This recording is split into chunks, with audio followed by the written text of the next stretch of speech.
Hi everybody, Premier John Horgan here at the Legislative Library at the Parliament Buildings. There are over 500,000 books in this library, one of which I'm going to read to you today. I want to thank Charlene Thornton-Joe for asking me to find one of my favorite childhood books and read it for her Facebook page. So here we go, without any further ado, Dr. Seuss, Yertle the Turtle. On the faraway island of Salamassond, Yertle the Turtle was king of the ponds. A nice little pond, it was clean, it was neat. The water was warm, there was plenty to eat. The turtles had everything turtles might need, and they were all happy, quite happy indeed. They were until Yertle, the king of them all, decided the kingdom he ruled was too small. "I'm ruler," said Yertle, "of all that I see, but I don't see enough. That's the trouble with me.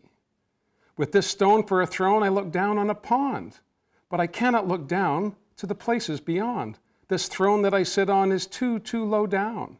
I ought to be higher," he said with a frown. "If I could sit higher, much greater I'd be. What a king, what a ruler I could see." So Yertle the Turtle King lifted his hand, and Yertle the Turtle King gave a command. He ordered 9 turtles to swim to his stone, and using these turtles, he built a new throne. He made each turtle stand on another one's back, and he piled them up in a 9-turtle stack. And then Yertle climbed up and he sat on the pile. What a wonderful view! He could see most a mile.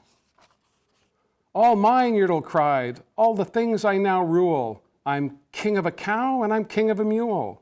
I'm king of a house, and what's more beyond that, I'm king of a blueberry bush and a cat. I'm Yertle the Turtle, oh marvelous me, for I am the ruler of all that I see." And all through that morning he sat there up high, saying over and over, "A great king am I," until long about noon, then he heard a faint sigh. "What's that?" snapped the king, and he looked down the stack, and he saw at the bottom a turtle named Mac. Just a part of his throne, and this plain little turtle looked up and he said, "Beg your pardon, King Yertle. I've pains in my back and my shoulders and knees. How long must we stand here? Your Majesty, please." "Silence!" the king of the turtles barked back. "I am the king and you're only a turtle named Mac. You stay in your place while I sit here and rule. I'm king of a cow and I'm king of a mule. I'm king of a house and a bush and a cat. But that isn't all. I'll do better than that. My throne shall be higher," his royal voice thundered. "So pile up more turtles. I want 'bout 200. "Turtles, more turtles," he bellowed and brayed, and the turtles way down in the pond were afraid. They trembled, they shook, but they came, they obeyed.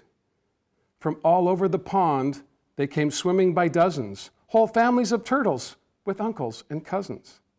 And all of them stepped on the head of poor Mac. One after another, they climbed up the stack. Then Yertle the Turtle was perched up so high, he could see 40 miles from his throne in the sky. "Hooray," shouted Yertle, "I'm king of the trees, I'm king of the birds, and I'm king of the bees. I'm king of the butterflies, king of the air. Ah me, what a throne, what a wonderful chair. I'm Yertle the Turtle, oh marvelous me, for I am the ruler of all that I see." Then again from below, in the great heavy stack, came a groan from the plain little turtle named Mac. "Your Majesty, please, I don't like to complain, but down here below we are feeling great pain. I know up on top you are seeing great sights, but down at the bottom we too should have rights. We turtles can't stand it, our shells will all crack. Besides, we need food, we are starving," groaned Mac. "You hush up your mouth," howled the mighty King Yertle. "You've no right to talk to the world's highest turtle. I rule from the clouds, over land, over sea. There's nothing, no nothing, that's higher than me." But while he was shouting, he saw with surprise that the moon of the evening was starting to rise. Up over his head in the darkening skies, "What's that?" snorted Yertle. "Say, what is that thing that dares to be higher than Yertle the king?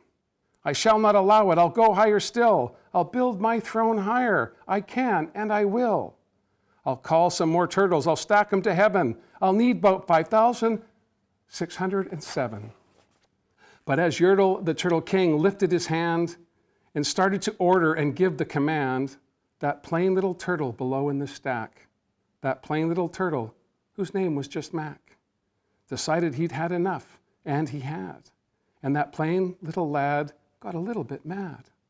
And that plain little Mac did a plain little thing. He burped, and his burp shook the throne of the king. And Yertle the turtle, the king of the trees, the king of the air and the birds and the bees, the king of the house and a cow and a mule, well, that was the end of the Turtle King's rule. For Yertle, the king of all Salamasond, fell off his high throne and fell plunk in the pond. And today, that great Yertle, that marvelous he, is the king of the mud. That's all he can see. And the turtles, of course, all the turtles are free, as turtles, and maybe all creatures should be. That's Yertle the Turtle by Dr. Seuss. Thank you very much for giving me the opportunity. It's right here in the Parliamentary Library if you can't find it anywhere else.